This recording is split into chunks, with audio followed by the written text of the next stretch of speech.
The sky over Kel 9 resembled molten copper. The atmosphere was thick with ash from the burned cities of the Karn civilization. The Galactic Alliance had passed its sentence. The Karn were too warlike, too dangerous, too different. The execution lasted 3 standard cycles. Sergeant Mark Renner, a medic for the Earth 4th Orbital Drop Corps, sat in the extraction module preparing for departure. Panic reigned.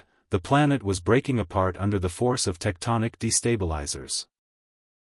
Command had issued the order, evacuation for Alliance personnel only. Leave the locals to their fate. Mark, move it, the captain shouted, jumping into the hatch.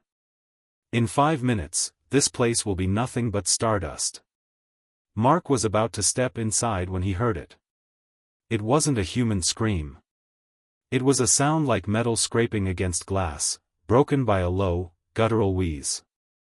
A sound filled with such raw, primal agony that Mark froze. He looked back.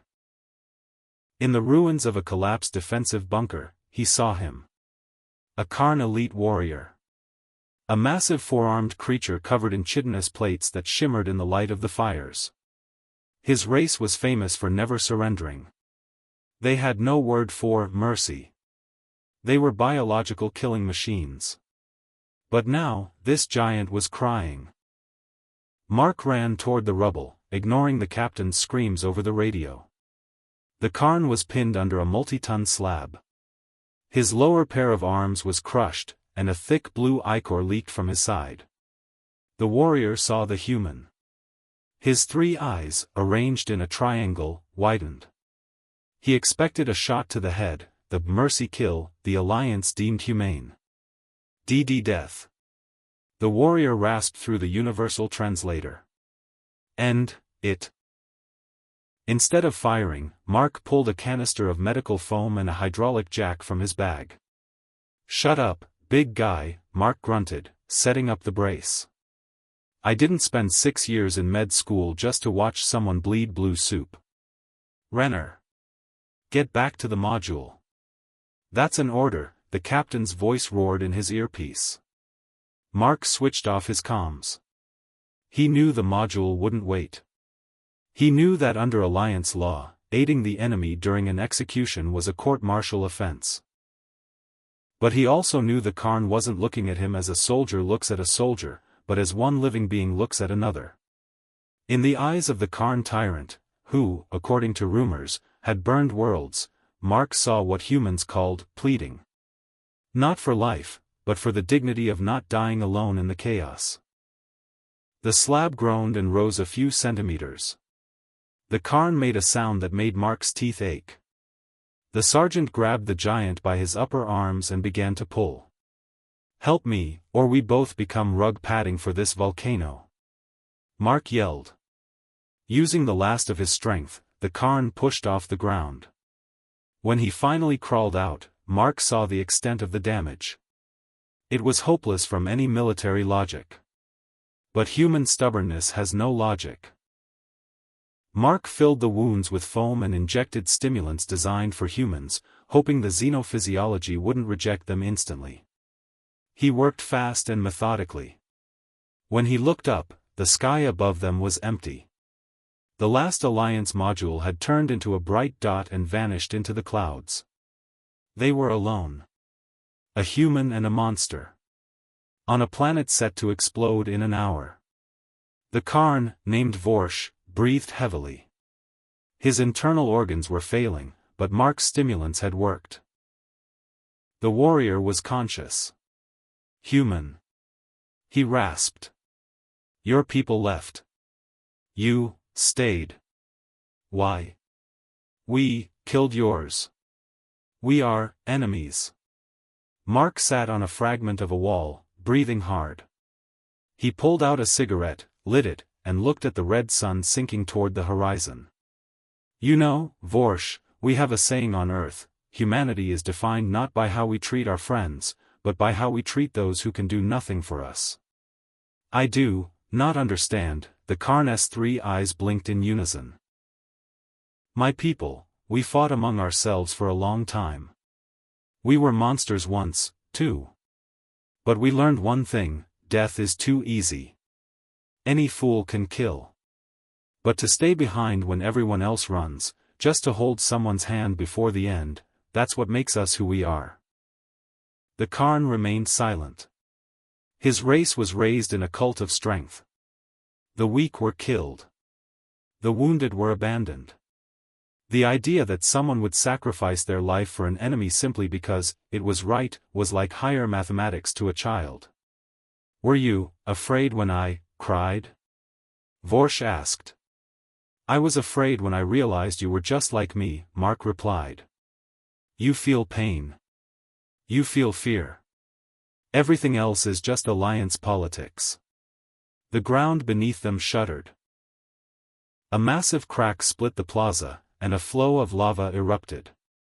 "Well, Vorsh, looks like this is the finale." Mark tossed his cigarette away. "Sorry I couldn't get us out of here." The Karn slowly raised his surviving large hand. His claws were razor-sharp, capable of tearing through steel. Mark didn't flinch. The giant gently wrapped his palm around Mark's hand. It wasn't a warrior's grip. It was a grasp for the only light left in hell. But suddenly, the sky split open again. This time, it wasn't an alliance ship. A battered, patched-up cargo shuttle with human Red Cross markings dove through the clouds. These were the volunteers, the crazy humans the Alliance tried to keep away from conflict zones. "Sergeant Renner. Are you there?" a voice boomed from the shuttle speakers. "We picked up your beacon. We don't give a damn about Alliance orders, we're taking you both." Mark laughed. It was a hysterical, happy laugh. "Hear that, Vorsh? My people are here. They're just as idiotic as I am." 10 years after the Kel-9 incident, the galaxy had changed. The Karn were not wiped out. Instead, they became humanity's most loyal allies. Not the Alliance's, but humanity's. Vorsh, now the High Ambassador of his race, stood at the podium of the Galactic Council. He wore gold-plated prosthetics for his lower arms, and he wore them with pride. "You ask why the Karn trust humans more than the laws of the cosmos?" he asked, looking at the representatives of hundreds of races. "Because when the entire galaxy closed its eyes and pressed the button for our destruction, only a human stayed behind. Only a human heard an enemy's cry for mercy and answered not with steel, but with a handshake." He looked back at Mark Renner, sitting in the gallery. "We learned how to kill from many. But we learned how to be alive from only one race." The medical shuttle Hope shuddered as if gripped by a giant fist. In the cargo hold, Mark leaned his full weight against Vorsh's shoulder. The Karn was in critical condition.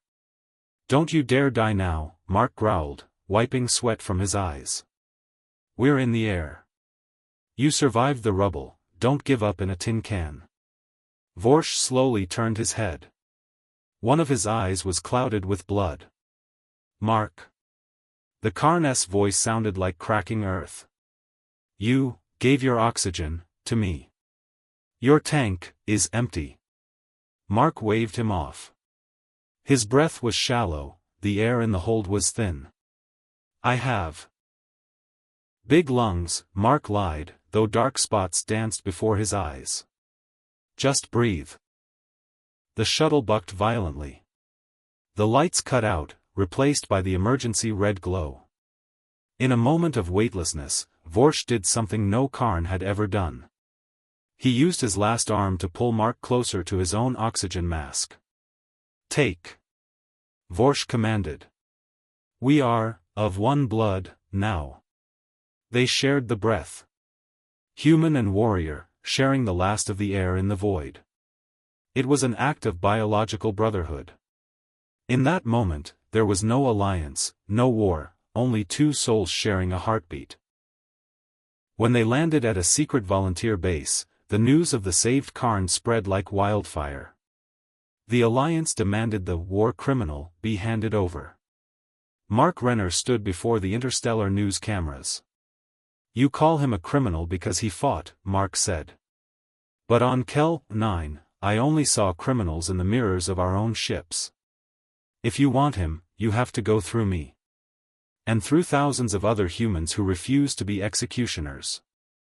The Humanity First for All movement was born. Humans began refusing to serve in the Alliance's punitive expeditions. Vorsh became the first Karn to learn human language not for commands, but for philosophy. The Karn culture shifted. They abandoned the Code of Thorns, where the weak were discarded, for the Code of the Open Palm. They became the galaxy's greatest medics and rescuers. Their 4 arms were now used to lift debris from earthquakes and perform complex surgeries. They became humanity's shield. 50 years later. Mark Renner, now an old man, sat by the ocean on Earth. His breathing was heavy. A giant shadow fell across the sand. Vorsh knelt beside him. The giant hadn't aged, his race lived centuries. His gold prosthetics gleamed in the sunset. Mark, Vorsh rasped softly. Your fire is burning low. Yes, old friend, Mark smiled. My shift is ending. Look around. He pointed to the sky, where human and Karn children studied together on a nearby station. Are you afraid? Vorsh asked. No. I left this world better than I found it. That's all a medic can hope for. 50 years had passed. Mark Renner, now an old man with hair as gray as the ash of Kel 9, sat in a chair by the ocean at his home on Earth.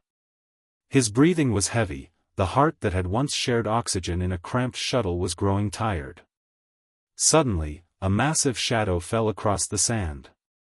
Mark wasn't afraid. He knew the rhythm of those footsteps. Vorsh approached him. The Karn had hardly aged.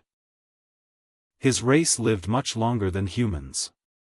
His golden prosthetics shimmered dimly in the rays of the setting sun.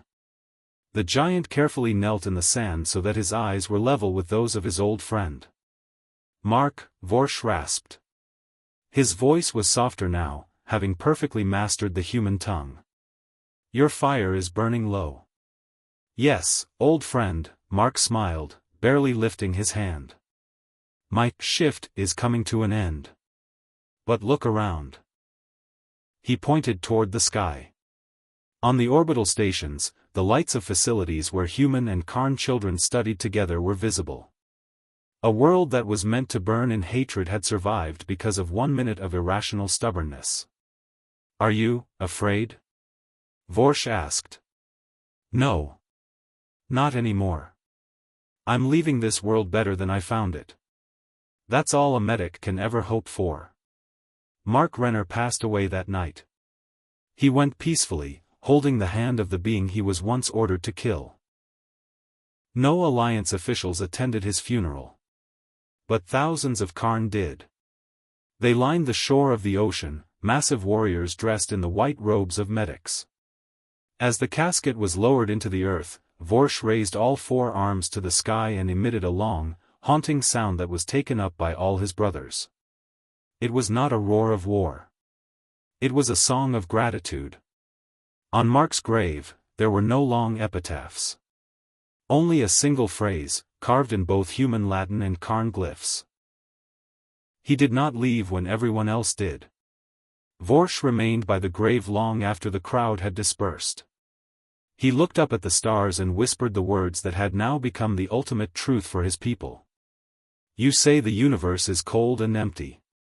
You say the strongest survive. But you are wrong. The universe rests on the shoulders of those who have the courage to stay in hell just to hold another's hand. We were monsters. But a human taught us to be brothers.